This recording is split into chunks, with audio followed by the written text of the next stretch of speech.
Alrighty, people. How are we doing? I'm doing okay. I just sat through night 4 of the Democratic National Convention. Now, for viewers at home, it was probably better in a way that it ended up just being this bizarre Zoom like variety show event because it was more condensed, it was more produced. It was sort of just a little bit more, I don't know, better suited to the home viewing audience. But for journalists and operatives and others who actually populate physical convention, like delegates and such, it's a devastating blow. Because, I mean, people really look forward to this as their big pilgrimage each year, not each year, each presidential cycle. And I've been to conventions in the past where the whole point is that you can mingle, that you bump into like a James Carville or some Senate candidate from South Carolina, and you exchange information with them, and you just make contacts. It's like a networking event. And people who are really into the political world, whether it's for the media side or the electoral politics side, they live for these types of conventions. And that's just not available this year. And so say a prayer for them because they're no doubt struggling in this time of great need. Anyway, so our old pal Joe wrapped up his acceptance speech a little while ago. And the first sort of knee-jerk impression that I think you have to have is that the caricature of Joe that has been popularized by Trump and other Republicans, that he's hiding away in his basement because he's so slow, he's so mentally incapacitated, he's so unable to string together coherent sentences, and he's lost his wits about him. You have to say that was at least somewhat dispelled by this performance.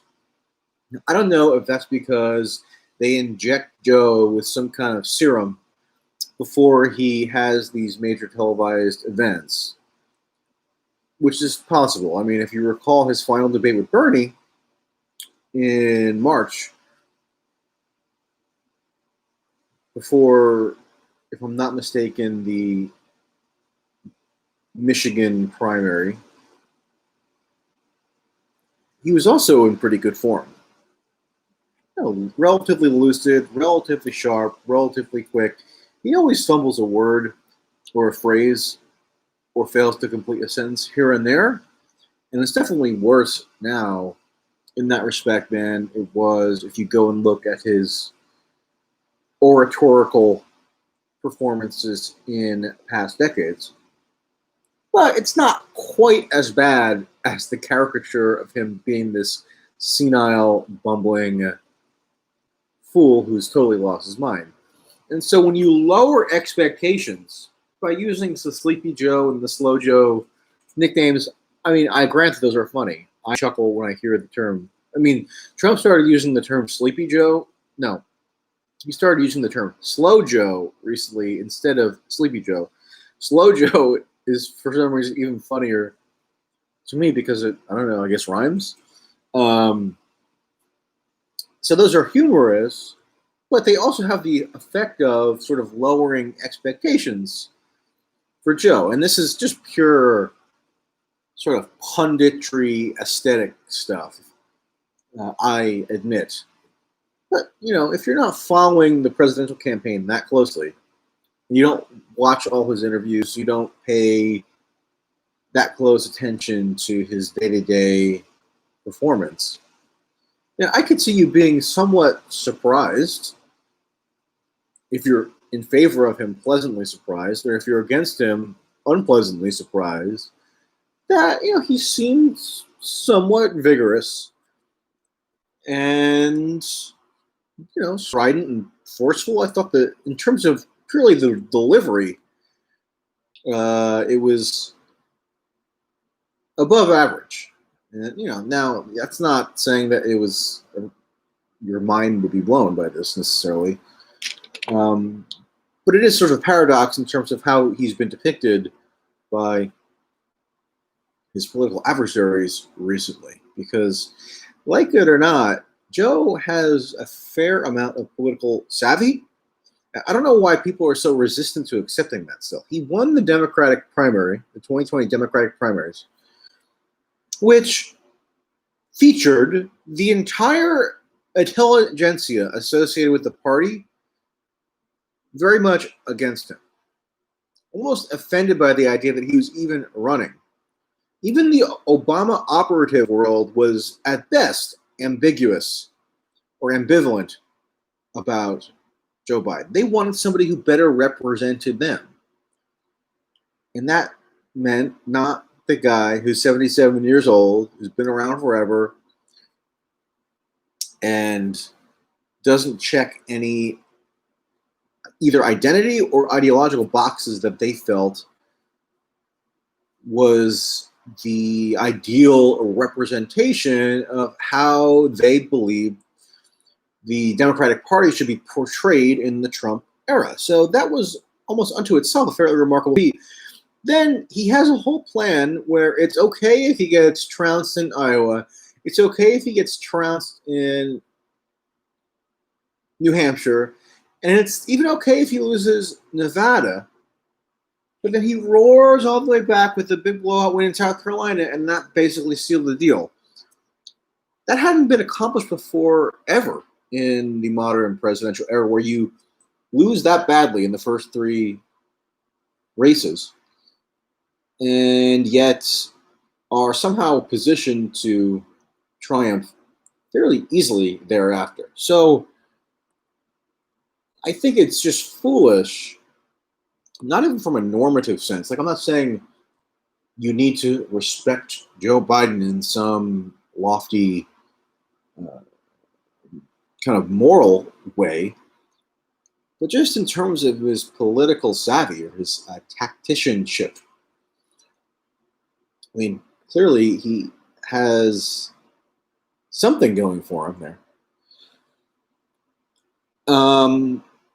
And now he has a fairly robust lead against Trump. I'm not saying he's guaranteed to win, but he's definitely better positioned than Hillary was at this time.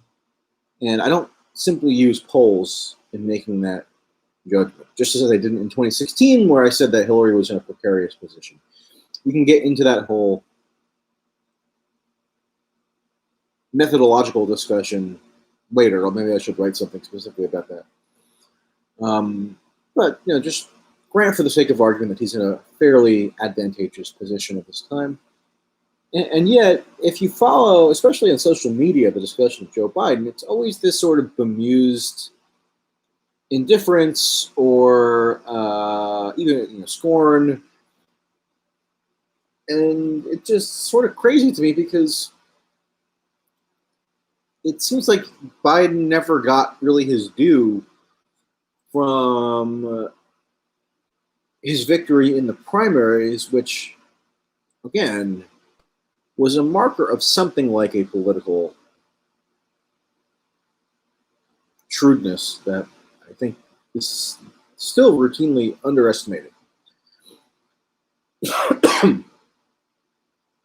I think maybe, and this is sort of not that exciting, it's not even unique to the current political era that we're in necessarily, but during the portion of the speech tonight where he was talking about Social Security, you could see he got a little bit more fiery. And, he pointed, almost aggressively at the camera. The pacing of his speech sped up a bit.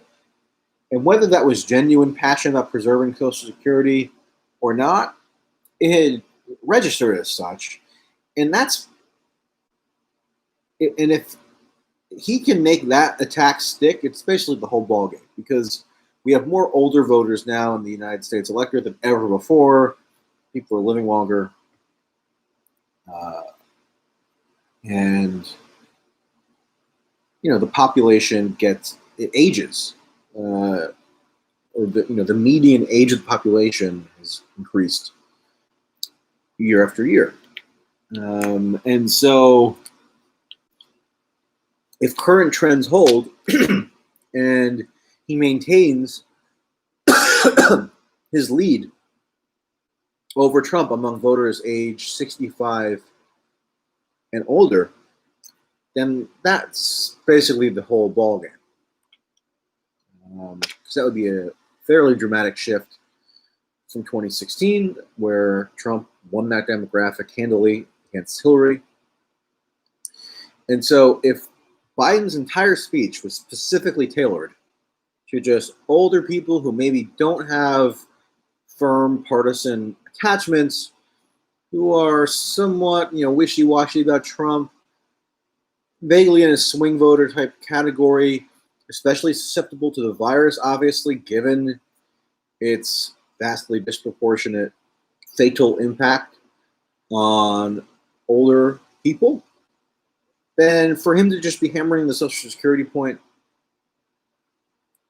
talking about the alleged failures on the part of the federal government with respect to the virus, then that's a sound strategy, I would think, to making the type of inroads he would need with older voters that could then take him over the finish line, so to say, to use the pundit type cliches. And he could even then afford maybe to lose some of the younger voters who aren't overly enthusiastic about him. I still think that the Kamala pick might come back to bite him because, again, this is somewhat speculative, but it's informed by my discussions with random voters. I think the argument that the Trump campaign made the night that Kamala was picked, that Joe is just this Trojan horse for the radical left, as embodied by Kamala, which is like, when she's not radical left, she adopts the superficial rhetorical posturing of what you might call like the activist progressive crowd, but substantively speaking, she's just sort of a mainline Democratic Party politician from California. I mean, and she forged her political career by attacking the incumbent DA in San Francisco, who she sought to oust, and did oust successfully, for being insufficiently tough on crime. I actually had a column in the Wall Street Journal out today, which I'll link to in the description box. Sadly, it is behind a paywall. Nothing I can do about that. If you are super resourceful, again, I'm sure there's a way you can find to circumvent that paywall if you really want to. Or you can purchase today's newspaper, which I doubt you would necessarily want to at this point. But in that piece, I mentioned how, maybe I'll do a separate video on that tomorrow, but the point is essentially that Kamala Harris is now imbibing the activist type sentiments emanating from the organized, I wouldn't say radical, it's like radical liberal left right now, which is sort of in tension with her previous identity as a relatively hardline, at least in terms of California, stance on criminal justice issues. But yeah, nonetheless, I think that the impression that the Trump campaign will try to foster in the populace about Kamala could potentially be effective, given her rhetorical fixation on these identity-style issues. And so if they can kind of concoct an argument whereby we'll say that Joe's not going to be in charge, it's going to be all Kamala and her cohort, then I could see that attack potentially resonating amongst the type of voter who might be compelled to vote for Biden if it were just him, right?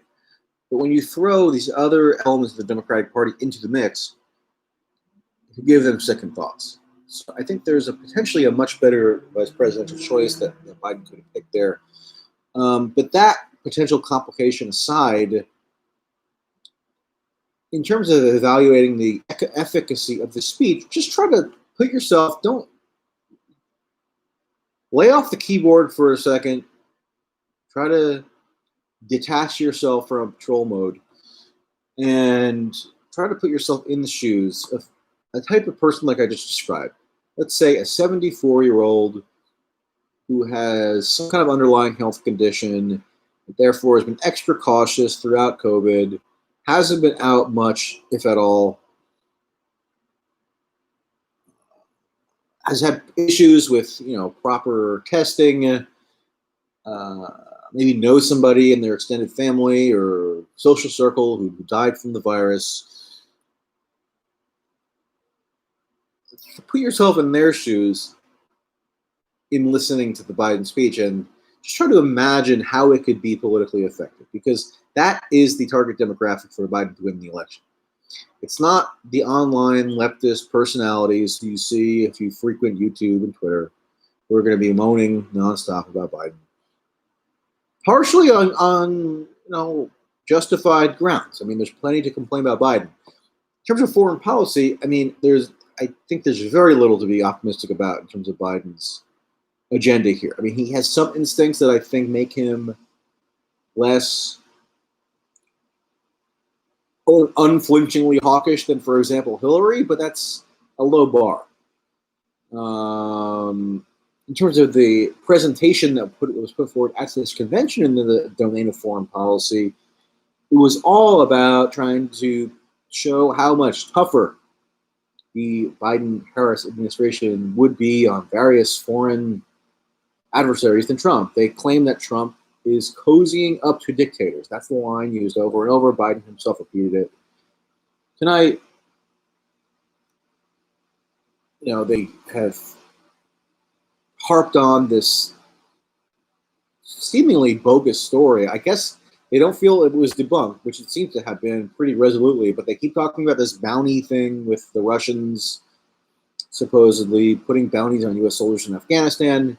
Hey, how about an emphasis on withdrawing from Afghanistan rather than this side story about conflicting intelligence reports that got leaked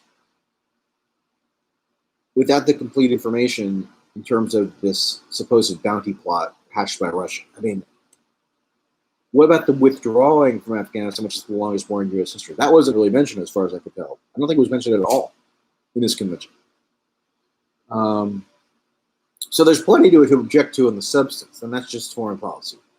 But in terms of just style, in terms of just how well suited Biden is to the current moment, and again, I know I'm sort of getting into vagaries and platitudes here, but that is how kind of a lot of voters think about the election. They're not immersed in the policy details. You can see how the speech was, rather effective. I don't put it past Trump necessarily to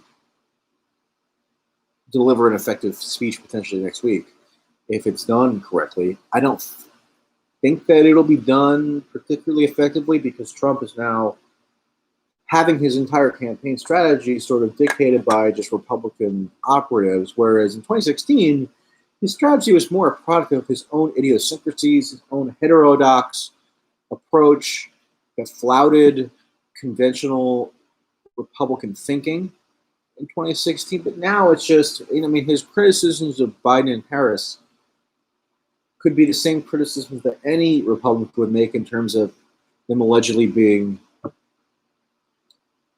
Trojan horses for the radical left. That's not a Trump-specific criticism. It's just a standard Republican criticism. And the reason why a big reason why Trump prevailed in the shocking manner that he did, shocking to some in 2016, was because of his heterodoxies. And now it's just more or less sort of mainline conservative orthodoxies. So it's less novel. It's less of a challenge to the status quo, and so therefore I think probably less effective. Um, but then again, I'm sort of thinking out loud here because I can also imagine a voter rolling their eyes about the constant homages to Biden's track record of having these personal tragedies. I mean, tonight in particular, every night, but especially tonight, was all about Biden's personal biography, his family, his personal tragedies, which like everybody could recite from memory now in terms of family members who died, etc. The stuttering. They almost are putting him forth as like a symbolic national grandfather type figure rather than anybody who has a particularly well-defined policy agenda. I mean, it's not a policy election. Actually, Bernie Sanders, when he was being interviewed today on a Washington Post stream, made that point explicitly. He said, look, we're putting forward, this is Bernie's words, paraphrasing, but what he said effectively was, this is a united front against Trump. Trump is a historic menace. This is the most important election in modern U.S. history, which I guess he dates to like 1864 or something. And so the policy differences that we might have within the Democratic coalition, or even amongst some moderate, quote unquote, Republicans who are supporting Trump, like Kasich and Colin Powell and people like that, those policy differences are virtually irrelevant now. This is how Bernie characterized it, because we need a united front. He actually used the word united front like it's we're resisting fascists in the 30s. And so, I think a lot of left-wing people are hyper-polarized against Trump now. They are hyper-mobilized against Trump right now, especially because he's been this looming, villain in terms of the protest movement. So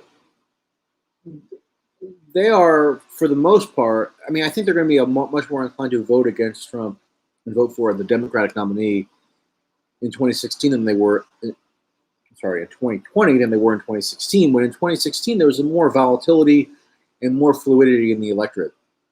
This time, I think the electorate is much more fixed. Nobody has any illusions about who Trump is, or even Biden. Opinions have hardened. But to the extent that there are any undecided or swing voters out there now, which there are always some, it's not the left-wing voters, really. Yeah, a tiny fraction of them, perhaps. But it's really, I think, going to be these older voters who are already trending in Biden's direction. So that to me is what I perceive the utility of the speech as, in terms of Biden's own self-interested political prospects. And I think you have to acknowledge that it was pretty effective on that score. Does it seal the election for him? No, it does not. But it's if you're going to be, even if you're going to strive to be somewhat fair-minded about this, and yeah, it's worth acknowledging. All right, so that's my my Biden reaction. See if I have any super chats here. Jeffrey has this to say: the Democrats' empty platitudes fall flat when uninterrupted by convention attendees' enthusiastic applause. Wonder how many takes Joe's canned speech required. Yeah, I mean, it's definitely very awkward. I mean, Tammy Duckworth delivered a speech today where, oh no, sorry, this was Tammy Baldwin, senator from Wisconsin, delivered a speech today where she actually implored the audience viewing at home on their computers and TV screens to chant along with her, and it's just sort of inherently awkward. Um, but delivering speeches with an in-person audience can be awkward as well. So I don't know what that trade-off is necessarily. But you're right that this was especially platitudinous because it was all about Biden's character and him trying to set up a juxtaposition with Trump on purely character grounds, characterological grounds, which Hillary kind of tried to do in 2016. I don't know if it really sunk in as much as it may this time because it's sort of layered on top of, if the Biden campaign and the Democrats just figured that all they need is a conventional, they just need someone who's an alternative to Trump. You don't have to be super special or exciting. You don't have to even be that forceful in terms of a policy distinction. You just need to be an alternative to Trump. And I could see the character stuff being what they want to place front and center. Look, that's what Biden emphasized throughout the primaries as well. The soul of the nation must be recovered. That was his overriding theme. And he won the primary. He's setting the direction for the party. And so that's the recurring theme here. And I think it's a little bit foolish to doubt too flippantly the potential, again, efficacy of that. Jeffrey adds,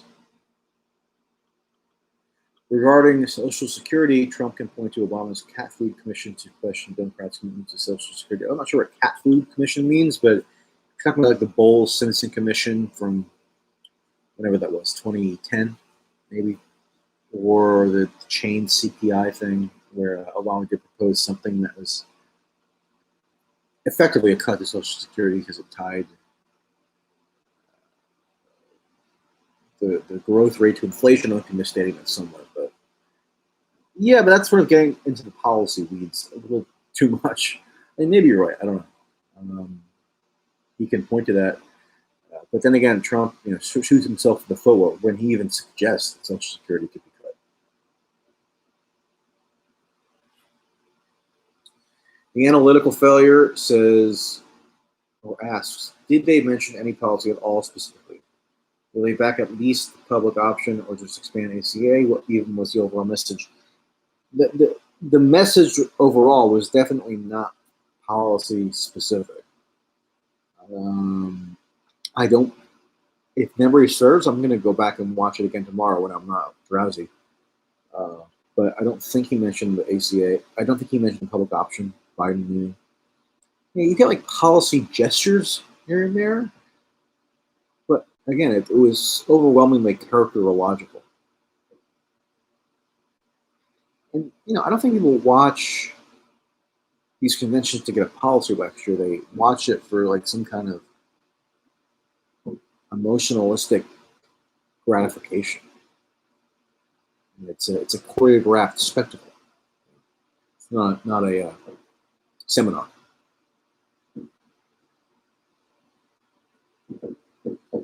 Nizar says, I'd love to see Biden do an unscripted press conference 48 hours from now when he's in withdrawal from the amphetamines that pumped into him today. Yeah. So I want whatever those amphetamines are. That seems great. It seems like he was almost euphoric. I could use that boost. All right, people. Got to do it for now. I'm going to do another stream tomorrow, maybe in the morning or afternoon, on themes that I didn't quite touch on. But like I said, if you are able, read the Wall Street Journal piece. I'm working on another piece for early next week about the convention overall. And yeah, that'll do it for now. Stay safe, stay cool, and make sure you're wearing your aviator sunglasses because those are It's the best.